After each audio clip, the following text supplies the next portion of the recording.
بسم اللہ الرحمن الرحیم القرآن حیاتی. The Quran is my life, the way to connect with Allah subhanahu wa ta'ala. السلام علیکم ورحمۃ اللہ وبرکاتہ. سورہ یونس میں آج ہم آیت نمبر 98 to 100 دیکھیں گے، اور انشاءاللہ سورہ یونس میں آج ہم یونس علیہ السلام اور ان کے قوم کے بارے میں تھوڑی سی ڈیٹیل دیکھیں گے انشاءاللہ. اعوذ باللہ من الشیطان الرجیم، بسم اللہ الرحمن الرحیم. فلولا كانت قرية آمنت فنفعها إيمانها إلا قوم يونس لما آمنوا كشفنا عنهم عذاب الخزي في الحياة الدنيا ومتعناهم إلى حين. اللہ سبحانہ تعالیٰ کہتے ہیں تو ایسا کیوں نہ ہوا کہ تمام آبادی ایمان لاتی اور نفع دیتا اسے ان سب کا ایمان لانا عذاب کے وقت. ایسا ہوا سوائے یونس کے قوم کے، یعنی یونس علیہ السلام کے قوم کے علاوہ کسی نے ایسا نہیں کیا. جب ایمان لائے وہ تو دور کر دیا ہم نے ان سے رسوا کن عذاب دنیا کی زندگی میں، اور دنیا کا جو فائدہ دیا ہم نے انہیں ایک مقررہ وقت تک. آیت نمبر 99. وَلَوْ شَاءَ رَبُّكَ لَآمَنَ مَن فِي الْأَرْضِ كُلُّهُمْ جَمِيعًا أَفَأَنْتَ تُكْرِهُ النَّاسَ حَتَّى يَكُونُوا مُؤْمِنِينَ. اور اگر چاہے آپ کا رب تو ضرور ایمان لے آئے جو کوئی روئے زمین میں ہیں سارے کے سارے. کیا پھر اے نبی کریم صلی اللہ علیہ وسلم آپ زبردستی انسانوں کے ساتھ زبردستی کریں گے ایمان لانے کے لیے اس حد تک کہ وہ ہو جائے ایمان لانے والے. آیت نمبر 100. وَمَا كَانَ لِنَفْسٍ أَن تُؤْمِنَ إِلَّا بِإِذْنِ اللَّهِ وَيَجْعَلُ الرِّجْسَ عَلَى الَّذِينَ لَا يَعْقِلُونَ. اور نہیں ہو سکتا کسی بھی نفس کے لیے کہ وہ ایمان لے آئے مگر اللہ کے حکم سے، اور اللہ پڑے رہنے دیتا ہے گندگی کی سوچ پر ان لوگوں کو جو عقل سے کام نہیں لیتے ہیں. انشاءاللہ آیت نمبر 98 اور 99 ان دو آیتوں میں انشاءاللہ ہم یونس علیہ السلام کے قوم کا واقعہ پڑھیں گے. اور دیکھیں کہ سورہ یونس اور سورت کا نام سنتے ہی ایسا لگتا ہے لوگوں کو کہ شاید اس میں پوری سٹوری ہوگی یونس علیہ السلام کے بارے میں. ایسا نہیں ہے، ہم اختتام پر ہیں. آپ نے پوری سورت کو سن لیا، کہیں پر بھی یونس علیہ السلام کی کوئی ایسی سٹوری ہم کو نہیں ملی سوائے ان دو آیتوں کے. اب پیچھے ہم نے دیکھا کہ فرعون جو تھا اس کو اتنے لوگ فالو کرنے والے تھے، اتنے لوگ اس کو اتباع کرتے تھے، لیکن وہ کسی کا خیر خواہ نہیں بن سکا. اصل خیر خواہ کون ہوتا ہے؟ ویل وشر جس کو کہتے ہیں ہم، کون ہوتا ہے؟ جس کی یعنی ایسا شخص جو آپ کی دنیا کے ساتھ ساتھ آخرت کی فکر کرے، جو واقعی آپ کو اللہ کے قریب کر دے. ہر نبی اور رسولوں کا یہی ایک پیغام ہوا کرتا تھا کہ تم اللہ کے بندے بن جاؤ. فرعون ایسا اتنے لوگ اس کو فالو کرتے تھے، لیکن وہ کسی کا بھی جو ہے وہ ہدایت کا سبب نہیں بنا. آگے انشاءاللہ پڑھیں گے اور ڈیٹیل اس کے بارے، فرعون کے بارے میں، کہ کسی کی ہدایت کا سبب وہ نہیں بنا بلکہ اور گمراہی کا سبب بنا لوگوں کے لیے وہ. اور پھر اس کے بعد دیکھیے کہ یہاں پر جو ہے وہ اس نے جو ہے موت کا غرارہ اس کو آیا، پھر اس نے توبہ جو ہے وہ کی، ہاں اور ایمان میں لاتا ہوں ایسا اس نے کیا. تو اس کے بعد بالکل آخر میں ہم نے ایک چیز دیکھی تھی کہ اللہ سبحانہ تعالیٰ کا ایک کلمہ، ایک بات جو حق، کہ ایسے لوگ جو واقعی یعنی کہ رسولوں کے سامنے ان کی رسالت، اللہ کی رسالت کو وہ لے کر آ رہے ہیں اور اس کے پیغام کو ایکسیپٹ نہیں کرتے، تو اللہ کا سسٹم اور آخری نتیجہ یہ ہوتا ہے کہ وہ ایمان نہیں لے کر آئیں گے یہاں تک کہ وہ عذاب نہ دیکھ لیں. بس اسی کی بالکل جیتی جاگتی آپ کہہ لیں کہ بالکل ایک ایگزامپل عملی طور پر یونس علیہ السلام کی قوم نے کیا. اسی کا تذکرہ 98 اور 99 میں ہو رہا ہے. انشاءاللہ ہم دیکھتے ہیں بات کیا ہے. وہ اللہ سبحانہ تعالیٰ فرماتے ہیں اعوذ باللہ من الشیطان الرجیم فلولا كانت قریۃ آمنت فنفعها ایمانها الا قوم یونس. جی یہ تھی بات. وہ پھر ہوا کیا؟ لما آمنوا کشفنا عنہم عذاب الخزي فی الحیات الدنیا ومتعناہم الی حین. اب یہاں پر آپ جب آیت کا ترجمہ آپ کرو گے نا بظاہر ایسا لگے گا کہ اللہ سبحانہ تعالیٰ جو ہے وہ شرط رکھ رہے. جی نہیں، یہ اللہ سبحانہ تعالیٰ چاہتے ہیں. اللہ سبحانہ تعالیٰ چاہتے ہیں. یہ اللہ سبحانہ تعالیٰ کا سمجھے کہ مطالبہ ہے کہ کیوں نہیں ایسا ہوا. ایسا ہونا چاہیے تھا. اور وہ کیا بات ہے کہ ہر آبادی جو ہے، ہر بستی جو ہے وہ ایمان لے آتی. اگر ہر آبادی جو ہے وہ ایمان لے آتی اگر تو ہوتا کیا؟ یہ ان کے لیے ہی نفع مند ہوتا. نفع دیتا اسے اس کا ایمان لانا. کس وقت؟ عذاب کے وقت. کیا پتہ چلا؟ الا قوم یونس. پتہ چلا یہ کہ پچھلی قوموں کی بات بتا کر سورہ اعراف میں تقریباً ہم نے بہت ساری قوموں کے بارے میں پڑھا. اللہ سبحانہ تعالیٰ فرما رہے ہیں سوائے قوم یونس کے کوئی بھی بستی ایسی نہیں گزری یا کوئی بھی قوم ایسی نہیں گزری جو عذاب دے کر ایمان لے آتی. اللہ اکبر. یہ شکوہ ہے اللہ کا. کیوں تم عذاب دیکھ کر بھی ایمان نہیں لاتے ہو؟ چلے یونس علیہ السلام کی قوم کے بارے میں تھوڑا سا میں خلاصہ کر دوں آپ کو. یونس علیہ السلام جو ہے وہ اللہ کے نبی گزرے ہیں. بہت ہی اچھے نبی گزرے ہیں الحمدللہ. انہوں نے بھی بالکل وہی عمل کیا جو اللہ نے انہیں حکم دیا. قوم کے لوگوں میں تبلیغ کرو، لوگوں کو اللہ کی طرف بلاؤ، انہیں جنت جہنم آخرت رسالت کے بارے میں بتاؤ. یونس علیہ السلام نے بھی اپنی سمجھے کہ ایٹموسٹ کوششیں انہوں نے کر لی قوم کے لوگوں کے ساتھ. اب ہوا کیا؟ وہی جو ہر قوم کے لوگوں نے اپنے انبیاء رسول کے ساتھ کیا. ان کی قوم بھی بڑی اسٹبن تھی، وہ بھی ایمان نہیں لا رہی تھی. اب یونس علیہ السلام کو آیا غصہ آیا کہ بھئی میری قوم کے لوگ کیوں میری بات نہیں مان رہے ہیں. تو یونس علیہ السلام نے بس قوم کے لوگوں کو یہ کہہ کر، دیکھیے وہ اپنی جگہ صحیح تھے. غصہ آنا یا پھر آپ سمجھیے کہ اتنی کوشش کے بعد بھی کوئی ان کی بات نہیں مان رہے، ٹھیک ہے اپنے حساب سے وہ سارا کام انہوں نے کیا. ایک غلطی، ایک خطا جو کہیں آپ ان سے جو ہوئی کہ قوم کے لوگوں کو جو وہ چھوڑ کر گئے وہ اللہ کے حکم سے پہلے چلے گئے. اللہ کا حکم ابھی نہیں آیا تھا. حالانکہ دیکھیں ہم نے پچھلے اتنی قوموں کے واقعات جو پڑھے ہیں الحمدللہ ہم نے دیکھا کہ رسول اور انبیاء دعوت کا کام کر رہے ہیں. اللہ کا حکم آتا ہے ٹھیک ہے آپ چلے جائیں اس بستی سے، ہم ان کو عذاب دیں گے. یہ اللہ کا وعدہ ہے. لیکن یونس علیہ السلام نے حکم کا جو ہے وہ انتظار نہیں کیا، چلے گئے، کشتی میں سوار ہو گئے. اللہ نے پھر ان کے ساتھ کیا معاملہ کیا انشاءاللہ سورہ انبیاء میں جا کر تقریباً ہم بہت سارے سورہ قصص، سورہ انبیاء میں ڈیٹیل ان کی واقعے کو پڑھیں گے انشاءاللہ. یہاں جو بات ہے صرف اتنی سی بات کر کے ہم آگے چلیں گے. خیر وہ چلے گئے اور انہوں نے جو جملہ کہا قوم کے لوگوں کو 3 دن میں تمہارے اوپر عذاب آ جائے گا. اللہ اکبر. دیکھیے وہ اللہ کے نبی گزرے ہیں. آج مجھے اور آپ کو کوئی اختیار نہیں ہے کہ میں اور آپ ایز اے داعی دین کام کریں اور لوگ ہماری بات نہ مانیں تو ہم ان کو جا کر یہ فتویٰ دے کر آ جاؤ بھائی تمہارے اوپر عذاب آ جائے گا، تم تو جہنمی ہو. جی نہیں، مجھے اور آپ کو اس کا حق بالکل نہیں ہے.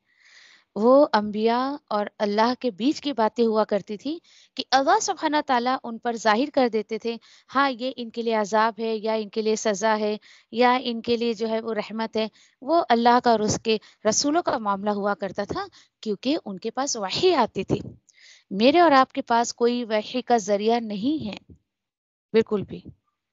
ہاں ایک کام ہم کر سکتے ہیں یہ کہ اجتماعی طور پر آپ دیکھیں کہ کہیں کسی پر آفت مصیبت آ رہی ہے، پریشان ہو رہے ہیں قوم کے لوگ، یا ایسے ہی کوئی انسان پریشان ہو رہا ہے بہت بڑے لیول پہ، میں اور آپ اپنی زبان سے کبھی یہ نہ کہیں کہ اس پر اللہ کا عذاب آیا ہے، نعوذ باللہ، بالکل نہیں، یہ زبان کی بہت بڑی خطا ہو جائے گی۔ ہاں، یہ ہم کر سکتے ہیں جو قوم یونس نے کیا تھا کہ اجتماعی طور پر سارے لوگ جمع ہو کر توبہ استغفار کریں۔ اس میں پھر کوئی بندہ یہ نہیں کہہ سکتا میں کیوں جاؤں بھائی توبہ کرنے، میں نے تو کوئی گناہ تھوڑی کیا۔ بندہ کیسے دعویٰ کر سکتا ہے اس بات کا؟ یہ دیکھیے کہ اس اجتماعی طور پر توبہ کرنا، یہی جو ہے ایک سلیقہ ہے قوم پر سے یا پھر اس شہر پر سے عذاب کو اللہ کے حکم سے ٹالنے کا، یا اللہ کے اس غضب کو ٹالنے کا۔ ٹھیک ہے، چلیں اب آئیں قوم یونس کی طرف۔ یونس علیہ السلام جو ہی یہ بول کر گئے، دیکھیے یہ ایسے اللہ والے بننے کی کوشش کرے کہ ہونا تو نہیں تھا، کیوں؟ کیونکہ اللہ کا حکم ابھی عذاب کا آیا نہیں تھا کہ وہ اپنے نبی کو کہتے آپ جائیں، مجھے بھائی ان کے اوپر عذاب ڈالنا ہے، بات تو ہوئی نہیں تھی اللہ سبحانہ تعالیٰ سے۔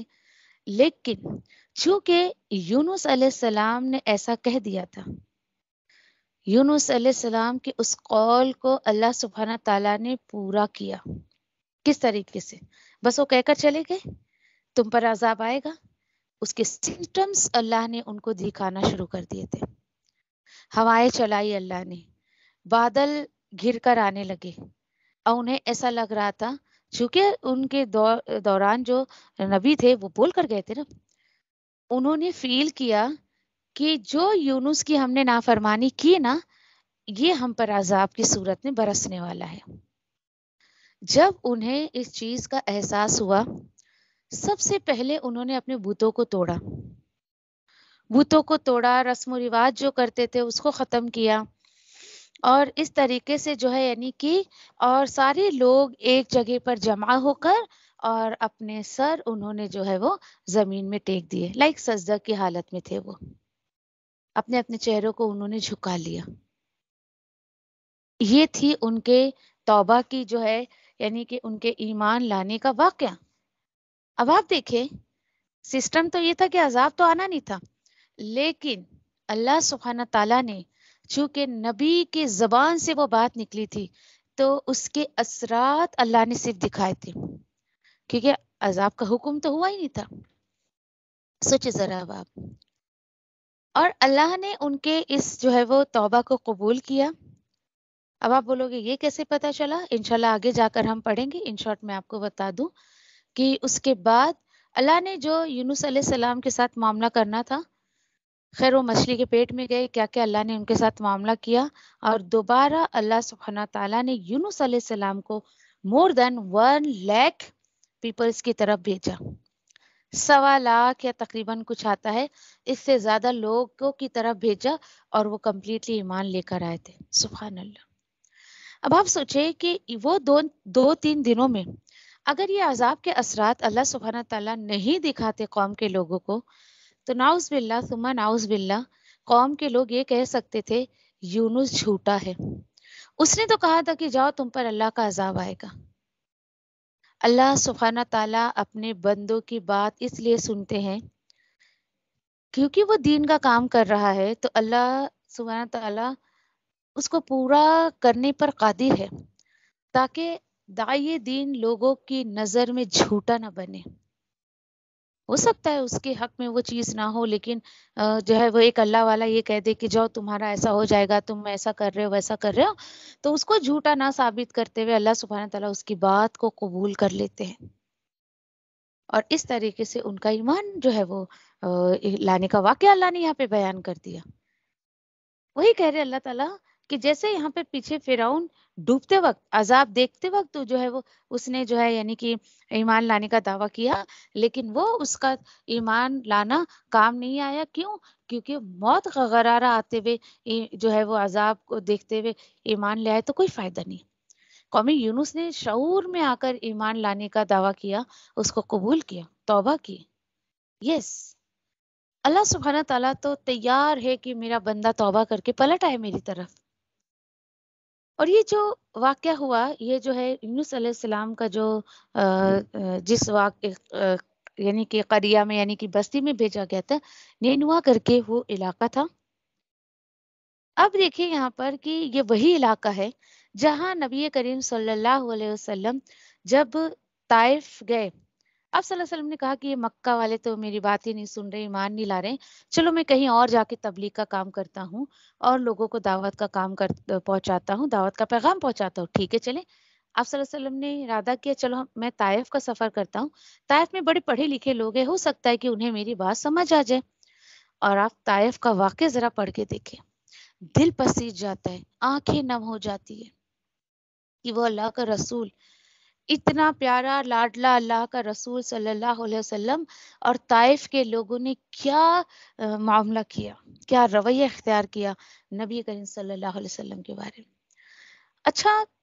اچھے لوگوں کے ساتھ یہ رویہ کرنا آئی تھنک کہ ان کی فطرت یا ان کے خون میں ہے. آج بھی سننے میں آتا ہے کہ جب لوگوں کو وہ دیکھتے باہر سے آتے ہوئے تو ان پر بھی پتھر ایسی برساتے، جیسے آپ صلی اللہ علیہ وسلم کو انہوں نے پتھر مارا اور ان کے پیر مبارک کو جو ہے وہ لہو لہان کر دیا تھا. نبی کریم صلی اللہ علیہ وسلم خیر وہاں سے جب واپس آ رہے تھے تو ایک جگہ آرام فرمایا انہوں نے، اور وہی وہ بھی نینوا کی ہی بستی تھی. اور پھر اس کے بعد جب جس باغ میں آپ صلی اللہ علیہ وسلم آرام فرما رہے تھے اس باغ کے مالک کو بڑا ترس آیا کہ یہ کوئی مسافر ہے، بڑا تھکا ہوا لگ رہا ہے، ٹھیک ہے چلے ہم اس کی کچھ مہمان نوازی کرتے. اس نے اپنے غلام کو بھیجا اور کچھ انگور کے گچھے اس کے ہاتھ میں تھے. اب دیکھیے اتنے تھکے اتنے بھوکے ہیں نبی کریم صلی اللہ علیہ وسلم، لیکن لپک کر اس کے ہاتھ سے انگور چھین نہیں لیا. اوہو لاؤ بھائی میں بہت بھوکا ہوں، ایسا نہیں، صبر، استقامت. خیر وہ پیش کیا انگور، آپ صلی اللہ علیہ وسلم نے اس کو قبول کیا.